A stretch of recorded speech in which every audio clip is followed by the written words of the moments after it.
भूल गई सुध बुध अपनी, बेसुध सी हो गई, अपने ही सी हो गई, बदी सी हो गई। जय श्री राधे। परवाना बना दिया। जय श्री राधे। जय जय। हाँ हाँ, गाइए गाइए, सुनाइए। हाँ हाँ, सुना। क्या सुना रही थी? वो पूरा भजन अपना आप पूरा कर लें। जी। तेरी पायल का बन घुंघरू नाचूंगी संग में, तेरी पायल का बन घुंघरू नाचूंगी संग में, छोड़ तेरे ही रंग में, तुम्हें बना के मथुरा और खुद को बरसाना बना दिया, बनवारी तेरी राखी पाना बना दिया, कुछ भी कहे ज़माने परवाह, कुछ भी। सबसे पहले वो सादर प्रणाम करते हुए और हम सब अब सत्संग में बढ़े, तो सत्संग प्रारंभ कर रहे हैं जी। श्री वृंदावन बिहारी लाल की जय जय जय जय श्री राधे श्याम। हरि ओम तत्सत। श्रीमते रामचंद्राय नमः। ओम नमः परमहंसाय स्वादिक चरण कमल चिन्मकरंदाय भक्त जनमानस निवासाय श्री रामचंद्राय कृष्णाय वासुदेवाय हरे परमात्मने प्रणतक्लेशनाशाय गोविन्दाय नमो नमः।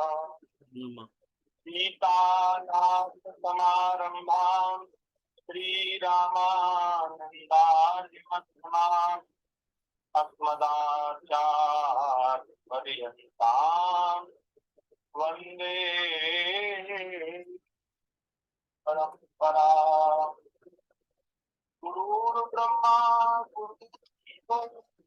गुरुर्देवो महेश्वरा, गुरुर्साक्षात् परब्रह्म तस्मै श्री गुरुवे नमः।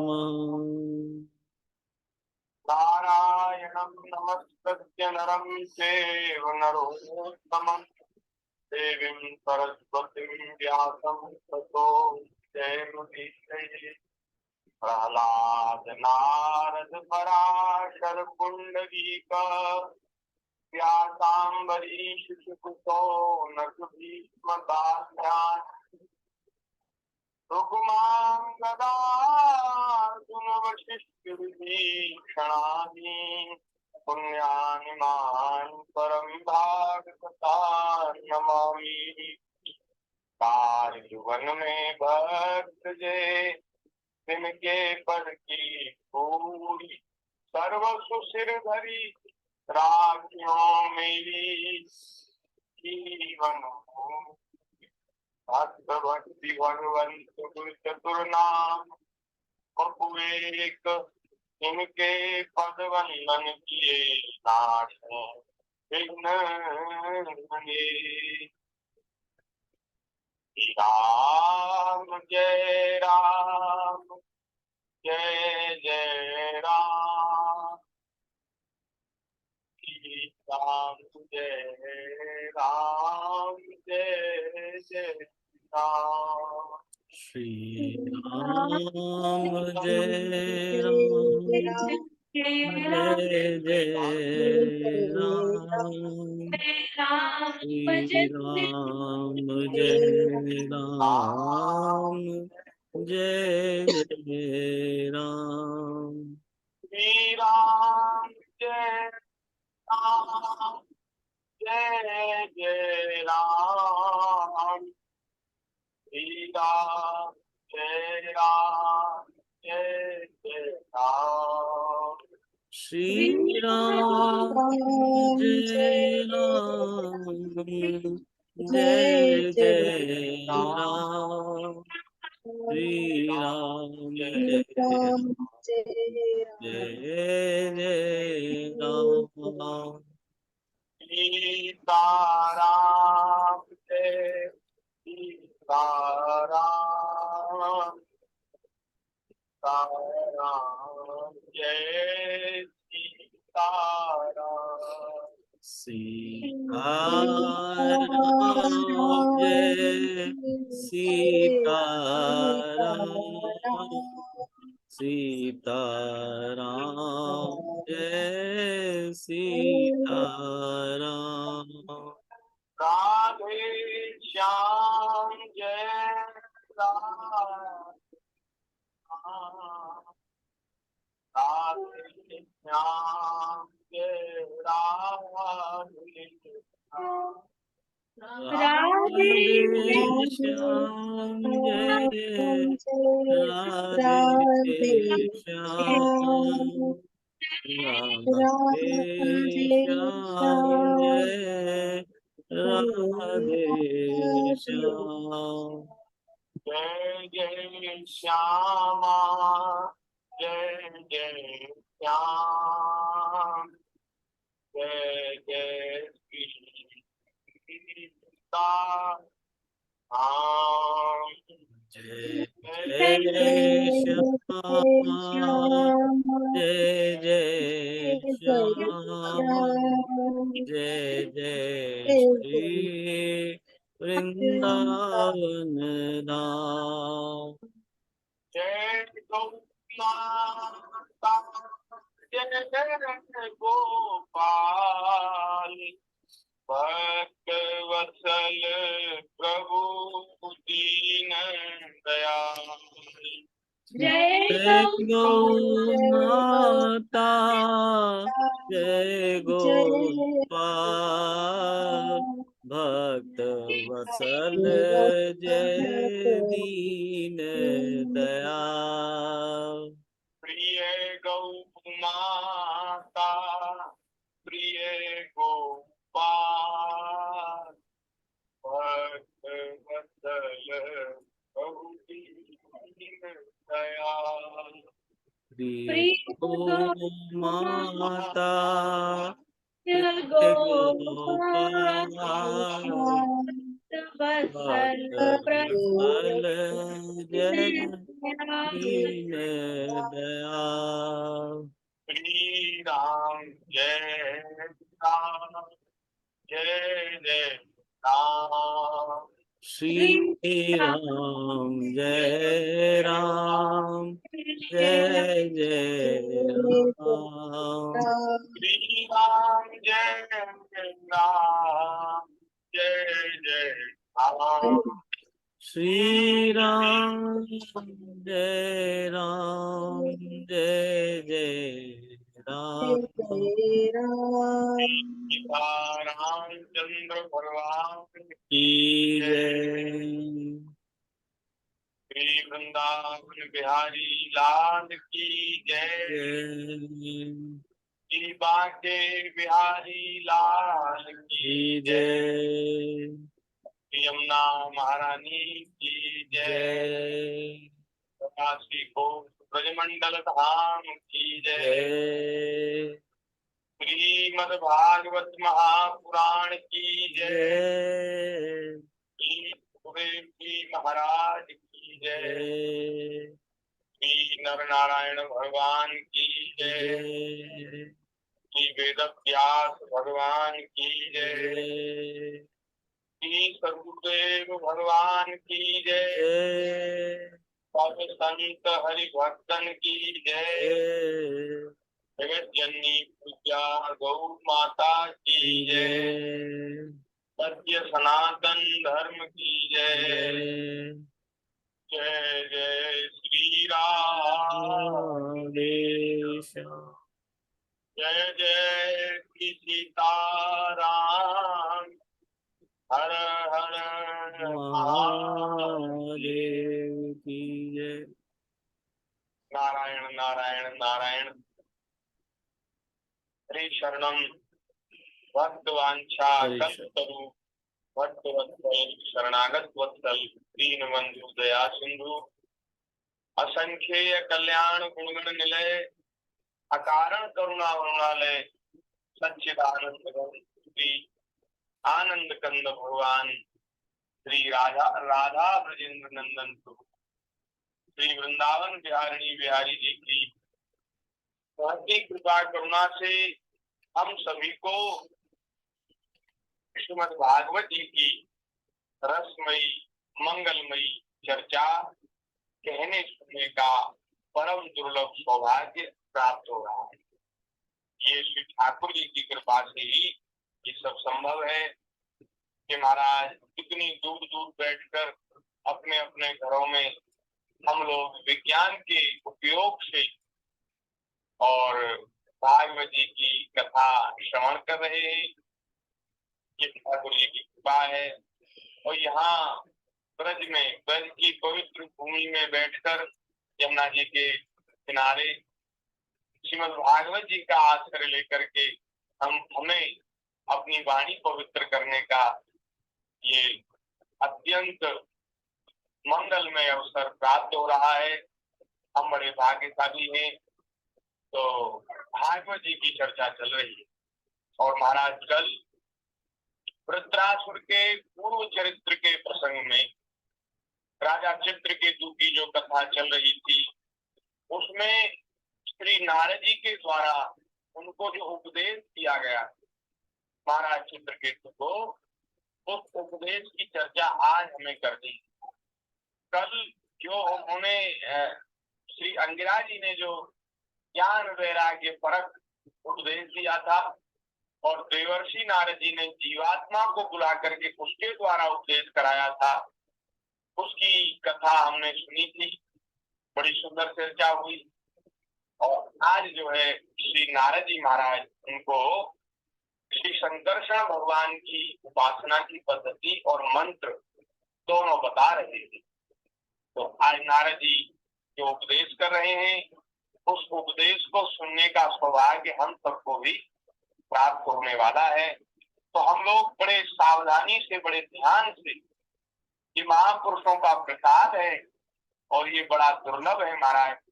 नारद जी जैसे वक्ता हैं और चित्रकेतु जैसे परम भक्त धर्मात्मा एक राजा राजर्षि होता है। तो उनके बीच जो ये चर्चा हुई है उसको हम लोगों को भी कहने सुनने का अवसर प्राप्त हो रहा है। ये ठाकुर जी की कृपा है, हम लोगों का सौभाग्य है, इसलिए हम लोग सावधानी से इसका श्रवण करें। देवर्षि नारद जी ने यो उपदेश किया।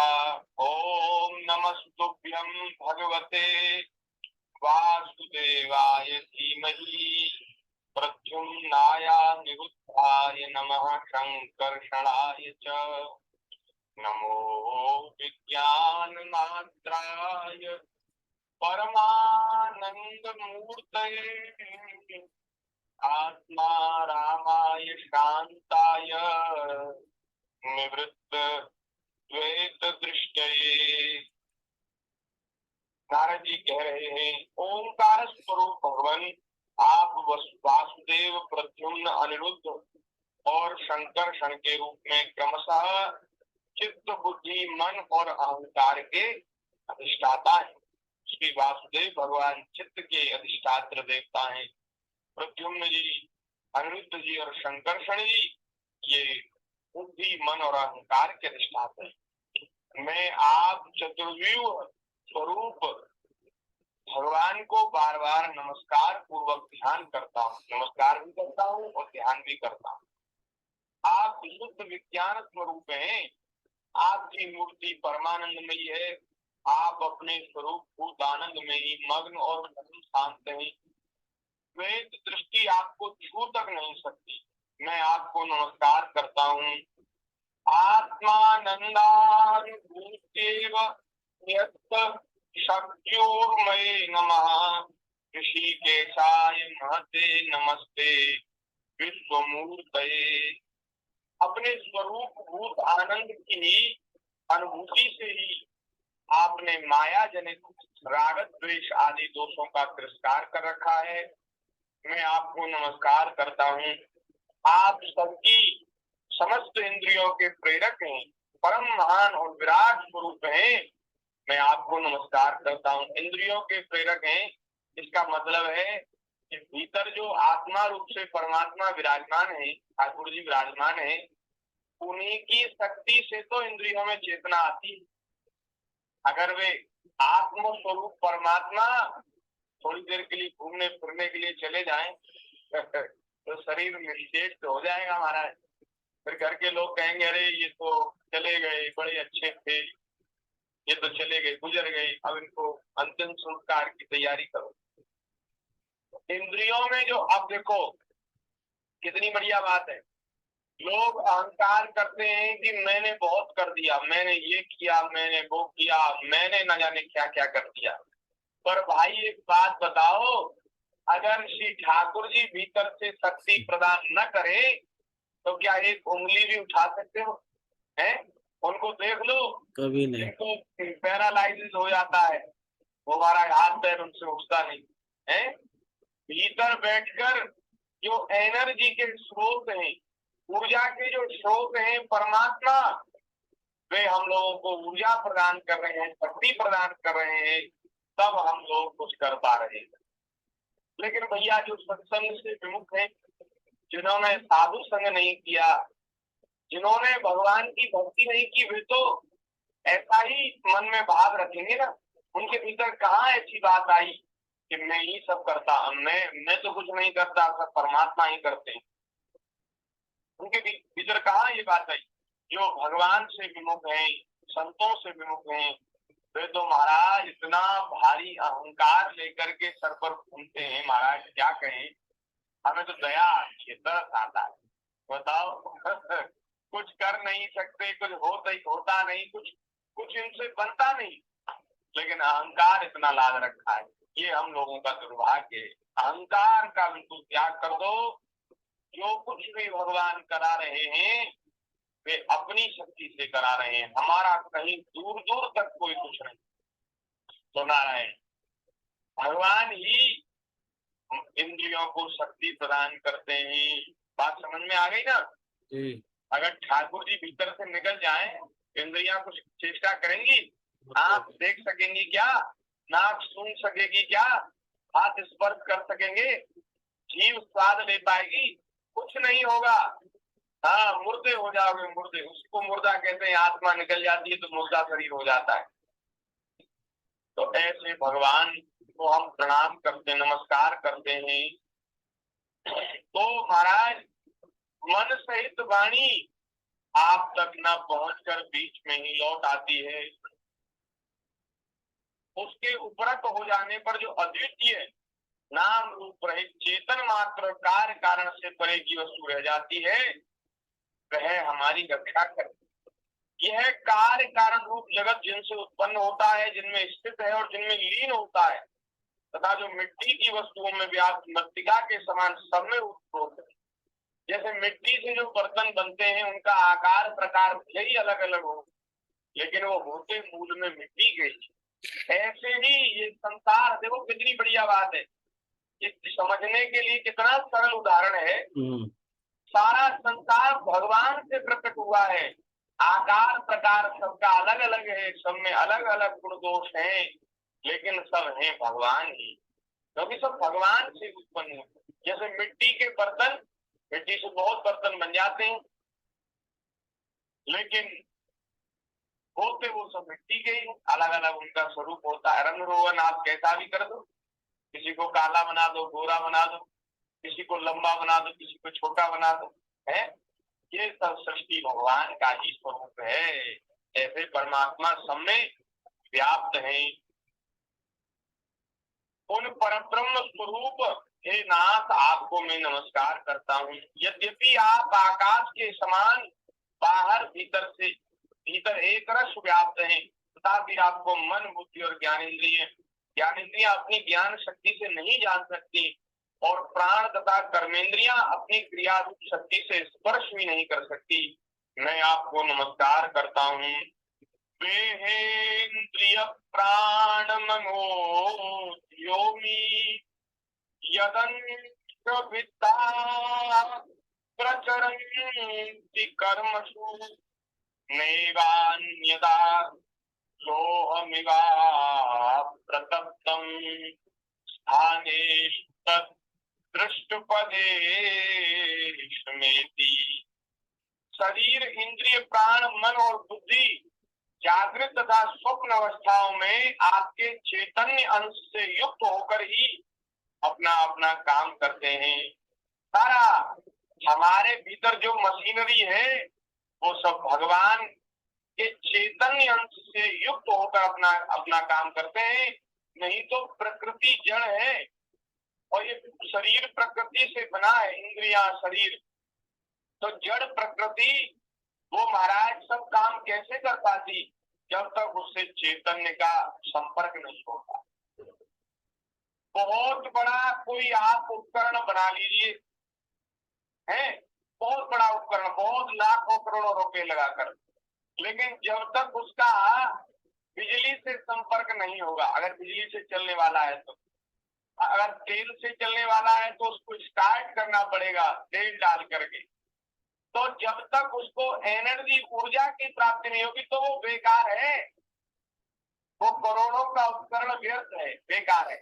जब तक उसमें ऊर्जा आप नहीं डालोगे, चाहे कैसी भी ऊर्जा हो, चाहे बिजली हो, चाहे तेल हो, चाहे कुछ हो, तो ये शरीर जो है बिना चैतन्य अंश के ये महाराज व्यर्थ है। तो भगवान ही भीतर बैठकर सब कराते हैं, तथा सुसुप्ति और मूर्छा की अवस्थाओं में आपके चैतन्य अंश से युक्त न होने के कारण अपना अपना काम करने में असमर्थ हो जाते हैं। ठीक वैसे ही जैसे लोहा अग्नि से तप्त होने पर जला सकता है, अन्यथा नहीं तो लोहा आप हाथ में ले लो, ठंडा लोहा, उसे जलते थोड़ी है, लेकिन अग्नि से जब तपा हुआ लोहा हो तो लेते ही महाराज हाथ को एकदम जला देगा। जिसे दृष्टा कहते हैं वह भी आपका ही एक नाम है। जागृत आदि अवस्थाओं में आप उसे स्वीकार कर लेते हैं, वास्तव में आपसे अधिक उनका कोई अस्तित्व नहीं है। और अंत में कह रहे हैं नारद जी, ओम नमो भगवते महापुरुषाय महानुभावाय महाविभूतिपतये सकल सात्वत परिव्रण निकर कर कमल कुंकुम लोप लालित चरणार विंद युगल परम परमेष्ठी नमस्ते। हे ओंकार स्वरूप महाप्रभावशाली महाविभूतिपति भगवान महापुरुष, मैं आपको नमस्कार करता हूँ। श्रेष्ठ भक्तों का समुदाय अपने कर कमलों की कलियों से आपके युगल चरण कमलों की सेवा में संलग्न रहता है। जो भक्त होते हैं वे अपने कर कमल से आपके चरण कमल की सेवा करते रहते हैं। प्रभु आप ही सर्वश्रेष्ठ हैं, आप सर्वोपरि हैं। नाथ मैं आपको बार बार नमस्कार करता हूँ। ये जो है ये महाराज 8-10 श्लोक हैं। इन श्लोकों का उपदेश छोटा सा ये स्तोत्र है और नारद जी ने चित्रकेतु को किया है और कहा है भैया इस विद्या को तुम धारण करो, इसका निरंतर पाठ करो, स्मरण करो, ध्यान करो, तो तुम थोड़े दिनों में ही सिद्ध हो जाओगे। और ऐसा ही हुआ। श्री सुखदेव जी महाराज कहते परीक्षित, श्री नारद जी ने अपने शरणागत भक्त चित्रकेतु को इस विद्या का उपदेश दिया और वे अंगिरा जी के साथ ब्रह्मलोक चले गए। और चित्रकेतु ने महाराज गुरुजी की आज्ञा के अनुसार 7 दिन तक केवल जल पीकर बड़ी एकाग्रता के साथ अनुष्ठान किया।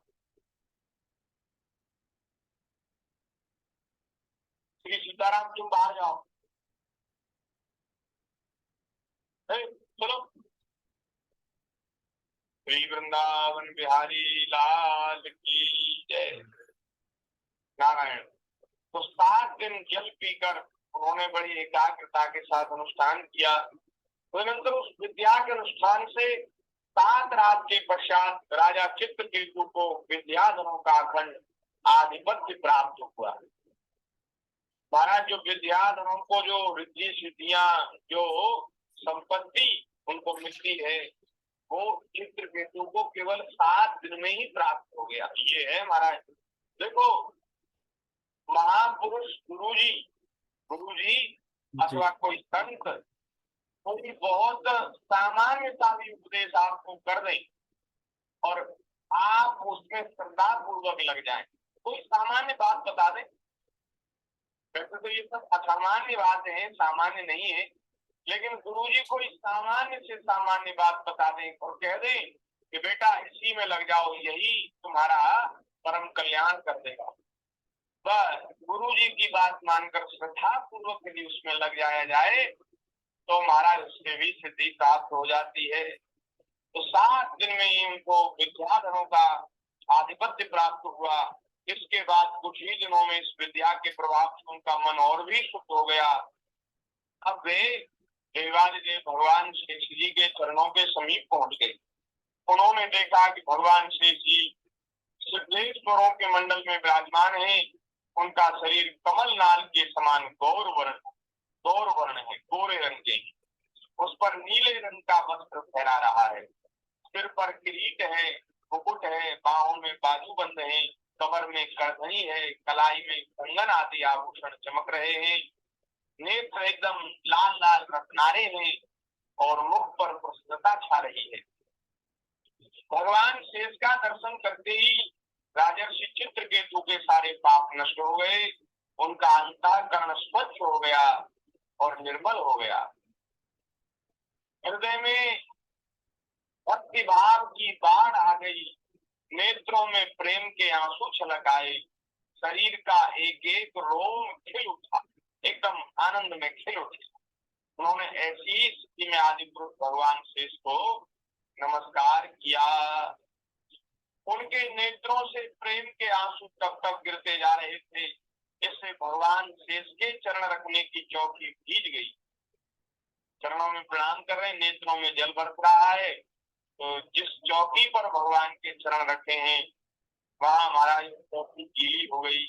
फिर बहुत देर तक शेष भगवान को देखते ही रहे, उनकी कुछ स्तुति न कर सके, क्योंकि महाराज प्रेम इतना बढ़ गया कि प्रेम के कारण उनके मुख से एक अक्षर भी नहीं निकल पा रहा था। जब प्रेम बढ़ जाता है तो प्रेमी कुछ बोलने की स्थिति में नहीं रहते, बस निहार रहे, दर्शन कर रहे। थोड़ी देर बाद उन्हें बोलने की कुछ शक्ति प्राप्त हुई। उन्होंने विवेक बुद्धि से मन को समाहित किया और संपूर्ण इंद्रियों की बाह्य वृत्ति को रोका। फिर उन जगत गुरु की जिनके स्वरूप का भक्ति शास्त्रों में वर्णन किया गया है, इस प्रकार उन्होंने स्तुति की। चित्रकेतुवाच अजितः सममतिभिः साधुर्भवान् जितात्मभिर्भवता विजितास्तेऽपि च भजता मकामात्मना यात्मदो विकरुणः अजितः सममतिभिः साधुभिर्भवान् जितात्मभिर्भवता विजितास्तेऽपि च भजता मकामात्मनां य आत्मदोति करुणः। चित्रकेतु जी कह रहे हैं, हे अजित, जितेंद्रिय एवं समदर्शी साधुओं ने आपको जीत लिया है। आपका नाम तो है अजित। अजित का मतलब होता है जिसको कोई जीत न पाए, जो अजय हो, जो किसी से हार न सके। आपका नाम तो है अजित, लेकिन महाराज आप हार गए। किससे हार गए? बोले समदर्शी महात्माओं ने आपको जीत लिया, आपको अपने वश में कर लिया। जो जितेंद्रिय समदर्शी साधु हैं वो आपके ऊपर उनकी विजय हो गई महाराज, और आपने भी उन महात्माओं के हृदय को जीत लिया। देखो दोनों हार गए, दोनों जीत गए। दोनों हारे कैसे? बोले ठाकुर जी को तो भक्तों ने जीत लिया, इसलिए ठाकुर जी हार गए। और भक्तों को, भक्तों का हृदय, भक्तों का मन, भक्तों का चित्त, सर्वस्व भगवान ने लूट लिया और इस भगवान ने जीत लिया, इसलिए भक्त हार गए। आपने अपने सौंदर्य, माधुर्य, कारुण्य आदि गुणों से उनको अपने वश में कर लिया है, इसलिए महाराज साधु भी आपके वश में है और आप साधुओं के वश में। और आप धन्य हैं, क्योंकि जो निष्काम भाव से आपका भजन करते हैं उन्हें आप करुणा परवश होकर अपने आप को भी दे डालते हैं, अपने आप का दान भगवान कर देते हैं अपने भक्त को। ऐसे भैया उदार शिरोमणि ठाकुर जी हैं, दूसरा कोई उनके जैसा उदार है ही। ऐसो को उदार जग माही, बिनु सेवा जो द्रवे दीन पर राम सरिस को नारी। भगवान के समान उदारता तो भगवान ही है। जो निष्काम भाव से भगवान का भजन करते हैं उनको भगवान अपने आप को भी दे देते हैं। ये भगवान की करुणा है। भगवान जगत की उत्पत्ति, स्थिति और प्रलय आपकी लीला विलास है। विश्व निर्माता ब्रह्मा आदि आपके अंश से भी अंश हैं, फिर भी वे पृथक पृथक अपने को जगत कर्ता मानकर महाराज एक दूसरे से स्पर्धा करते हैं। हे प्रभु, जो मनुष्य केवल विषय भोग ही चाहते हैं वे आपका भजन न करके आपके विभूति स्वरूप इंद्रादि देवताओं की उपासना करते हैं। जो संसार को चाहते हैं ना, उनका मन भगवान में जल्दी नहीं लगता, उनका मन तो और देवताओं की उपासना में लगता है। ये बात एकदम सच्ची है, सटीक है जी। ये जो दूसरे देवताओं की आराधना करते हैं वे निष्काम नहीं होते, वे सकाम होते हैं। और जो निष्काम हो जाते हैं उनका मन फिर कहीं दूसरी जगह लगता नहीं, उनको भगवान के चरण ही प्यारे लगते हैं जी। तो जो दूसरे देवताओं की आराधना उपासना में लगे हैं वे निष्काम अभी तो हुए नहीं, आगे हो भी नहीं सकते, क्योंकि निष्कामता ये भैया भगवान की उपासना से ही आती है। तो बोले महाराज वे जो मनुष्य हैं वे वास्तव में मूर्ख हैं। कैसे? बोले अरे भैया ये जो देवता है, दूसरे देवता, इनकी उपासना तो वे विषयों के लिए करते हैं, लेकिन जब ये देवता भी स्थिर नहीं है, देवताओं का जो शासन है, देवताओं का जो लोक है वो भी चलायमान है, तो उनके दिए हुए विषय वो स्थिर कैसे हो जाएंगे? ये विषय भी महाराज नष्ट हो जाएंगे, काल के ग्रास बन जाएंगे, काल महाराज सबको निगल जाएंगे। तो ना विषय रहेंगे और न वे देवता रहेंगे जिनकी उपासना वे लोग करते हैं। इसलिए महाराज परमात्मन आप ज्ञान स्वरूप और निर्गुण हैं, आपके प्रति की हुई सकाम भावना, निष्काम भाव से जो भजन करते हैं उनको तो अपने आप को दे देते हैं, ऐसे करुणामय इतने उदार हैं। लेकिन जो सकाम भाव से भी आपका भजन करते हैं ना, आपकी आराधना करते हैं, उनको भी महाराज आप मुक्ति प्रदान करते हैं, उनको भी उनके ऊपर आप कृपा करते हैं, उनको उनके मन की जो इच्छा के अनुरूप जो वस्तुएं वे चाहते हैं उनको वे भी दे देते हैं। और महाराज आपकी की गई आराधना है जन्म मृत्यु में फंसाने वाली नहीं होती, उससे तो जीव की मुक्ति ही हो जाती, कर्म बंधन से मुक्त हो जाता है। कैसे?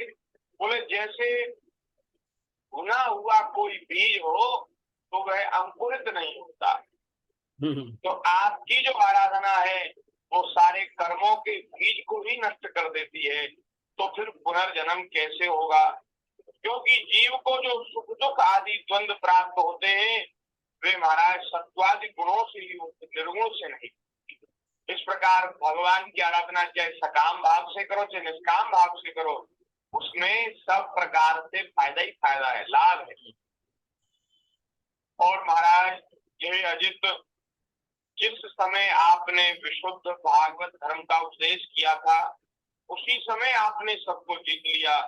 क्योंकि अपने पास कुछ भी संग्रह परिग्रह न रखने वाले, किसी भी वस्तु में हमता ममता न करने वाले आत्मा राम सनकादि परम ऋषि भी परम साम्य मोक्ष प्राप्त करने के लिए उसी भागवत धर्म का आश्रय लेते। वह भागवत धर्म इतना शुद्ध है, उसमें सकाम धर्मों के समान मनुष्यों की वह विषम बुद्धि नहीं होती कि यह मैं हूँ, यह मेरा है, यह तू है, यह तेरा है। जो भागवत धर्मों का अनुष्ठान करते, आचरण करते हैं, उनमें विषमता नहीं रह जाती, समता आ जाती है। इसके विपरीत जिस धर्म के मूल में ही विषमता का बीज बो दिया जाता है वह तो अशुद्ध, नाशवान और अधर्म बहुल होता है। वह धर्म धर्म नहीं, ध्यान दीजिए, वह धर्म धर्म नहीं, वह अधर्म है। इसमें विषमता की बात कही जाए, ये हम है, ये अलग है, ये अपने हैं, ये अपने पराये हैं, कि ऐसी विषमता की बात जिसमें करी जाए वो धर्म हो ही नहीं सकता। धर्म तो समता सिखाता है, हैं? धर्म तो सिखाता है सर्वम खलुमिदं ब्रह्म, सारा जगत भगवान का स्वरूप है। श्री राम ने सब जग जानी, करो प्रणाम जोर जुगपारी। ऐसी उदारता, ऐसी दृष्टि, आहा महाराज, जो सनातन धर्म है जिसको धर्म कहना चाहिए, हमारी सनातन संस्कृति, और वही ऐसा सिखाती है। और जो पंथ है, जो मजहब है, वे तो भेदभाव ही सिखाते हैं, वे तो अधर्म ही हैं। सकाम धर्म अपना और दूसरों का भी अहित करता है, उससे अपना या पराया किसी का भी कोई प्रयोजन सिद्ध नहीं होता। प्रत्युत सकाम धर्म से जब नुकसान करने वाले का चित्त दुखता है तब आप रुष्ट होते हैं, और जब दूसरे का चित्त दुखता है तब वह धर्म धर्म नहीं रहता, वह अधर्म हो जाता है। भगवान आपने जिस दृष्टि से भागवत धर्म का निरूपण किया है वह कभी परमार्थ से विचलित नहीं होती। इसलिए जो संत पुरुष चर अचर समस्त प्राणियों में समदृष्टि रखते हैं वे ही उसका सेवन करते हैं। आपके दर्शन मात्र से ही मनुष्यों के सारे पापशील हो जाते हैं प्रभु, और इसमें कोई महाराज आश्चर्य की बात तो है ही नहीं, क्योंकि आपका नाम ही सारे अमंगलों का, सारे पापों का नाश करने वाला है। तो भैया जिसका नाम ऐसा उदार है, ऐसा महिमा में है, उनका दर्शन तो फिर कैसा होगा, है? जिनका नाम इतना प्रभावशाली है वो जो स्वयं दर्शन देंगे तो उससे क्या होगा, उससे सारे पाप नष्ट हो ही जाएंगे। नहीं भगवन न घटित निदम दर्शनाखिल पापक्षयः यन्नाम तत्प्रतिश्रवणात् पुलकशो मुच्यते संसारा। हे भगवान, इस समय आपके दर्शन मात्र से मेरे अंतःकरण का सारा मन हो गया है, सो ठीक है, क्योंकि आपके अनन्य प्रेमी भक्त देवर्षि नारद जी ने जो कुछ कहा है वह मिथ्या कैसे हो सकता है। बोले महाराज, मैं आपकी महिमा का कहाँ तक बखान करूं। जैसे सूर्य को कोई प्रकाश दिखावे, जुगनू कहे कि बोले महाराज आप हमारी रोशनी में कुछ काम कर लो, तो भैया जुगनू का प्रकाश सूर्य के आगे क्या है, इसलिए मैं आपकी स्थिति क्या करूं। भगवान आपकी ही कृपा से सारे जगत की उत्पत्ति स्थिति और प्रलय होते हैं। तो योगी जन भेद दृष्टि के कारण आपका वास्तविक स्वरूप नहीं जान पाते। बोले महाराज मैं बार बार आप सहस्त्र शीर्षा भगवान को नमस्कार करता हूँ। बोलिए भक्त वत्सल भगवान की जय। श्री सुखदेव जी कहते हैं, परीक्षित जब विद्याधरों के अधिपति चित्रकेतु ने अनंत भगवान की इस प्रकार स्तुति की तब भगवान बड़े प्रसन्न हुए। अनंत भगवान और उन्होंने चित्रकेतु से कहा कि हे चित्रकेतु, देवर्षि नारद जी और महर्षि अंगिरा जी ने तुम्हें मेरे सदन में जिस विद्या का उपदेश दिया है उससे और मेरे दर्शन से तुम भली भांति सिद्ध हो गए हो। मैं ही समस्त प्राणियों के रूप में हूँ, मैं ही उनका आत्मा हूँ और पालन करता भी हूँ। वेद और परब्रह्म दोनों ही मेरे सनातन रूप हैं। यह मनुष्य योनि जो है जो तुम्हें प्राप्त हुई है महाराज, यह ज्ञान और विज्ञान का मूल स्रोत है। जब तक जीव को मनुष्य योनि प्राप्त नहीं होती तो वह मेरे स्वरूप को भूला हुआ महाराज संसार के चक्कर में पड़ा रहता है। जन्म पर जन्म, मृत्यु पर मृत्यु उसको प्राप्त होती है। जो इसे पाकर, इस मनुष्य शरीर को पाकर जो ज्ञान विज्ञान का मूल स्रोत है, अपने आत्म स्वरूप परमात्मा को नहीं जान लेता, उसे कहीं किसी भी योनि में शांति नहीं मिल सकती। इस बार जान लो तो जान लो, भगवान की बात जान लो, भगवान को समझ लो तो महाराज बात बन जाएगी। नहीं तो किसी भी योनि में शांति मिलने वाली नहीं है।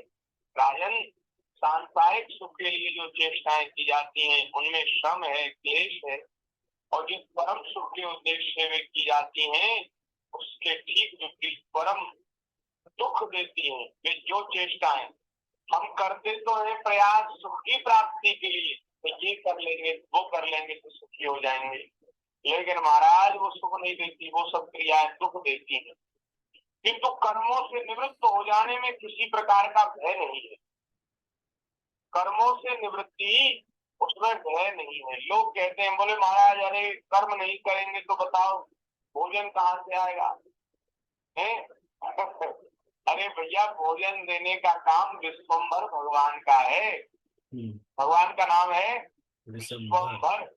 विश्वम्भर का अर्थ होता है जो सारे संसार का भरण पोषण करते हैं। तो भोजन देने का काम तो उनका है, लेकिन हमने मान रखा है कि हम कमाते हैं, हम काम करते हैं, ये करते हैं, बस तब हमारा सब काम चलता है। एक ठाकुर जी की दया से सब काम चलता है। कर्मों के त्याग में कोई भय नहीं है, कर्मों से निवृत्त हो जाए। यह सोचकर बुद्धिमान पुरुष को चाहिए कि किसी प्रकार के कर्म अथवा उनके फलों का संकल्प न करे, मन में कोई निश्चय न करे। जगत के सभी स्त्री पुरुष ये कर्म करते हैं कि उन्हें सुख मिले और उनके दुख नष्ट हो जाएं, परंतु उन कर्मों से ना तो उनका दुख दूर होता है ना उन्हें सुख की ही प्राप्ति होती है। जो मनुष्य अपने को बहुत बड़ा बुद्धिमान मानकर कर्म के पचड़े में पड़े हुए हैं महाराज, उनको विपरीत फल मिलता है। यह बात समझ लेनी चाहिए। साथ ही साथ यह भी जान लेना चाहिए कि आत्मा का स्वरूप अत्यंत सूक्ष्म है। जागृत, स्वप्न, सुषुप्ति तीनों अवस्थाओं में तथा इनके अभिमानियों से विलक्षण है। यह जानकर इस श्लोक में देखे और परलोक के सुने हुए विषय भोगों से विवेक बुद्धि के द्वारा अपना पिंड छुड़ा ले और ज्ञान तथा विज्ञान में ही संतुष्ट रहकर मेरा भक्त हो जाए, मेरा भजन करे। जो लोग योग मार्ग का तत्व समझने में निपुण हैं उनको भली भांति समझ लेना चाहिए कि जीव का सबसे बड़ा स्वार्थ और परमार्थ केवल इतना ही है कि वह ब्रह्म और आत्मा की एकता का अनुभव कर ले। भगवान परमात्मा और आत्मा से एक हैं ऐसा अनुभव कर ले, ये ज्ञान की सर्वोच्च अवस्था है। त्वमेत श्रद्धया राजन प्रमत्तो वचो मम ज्ञान विज्ञान संपन्नो धारयन्नाथ। हे राजन,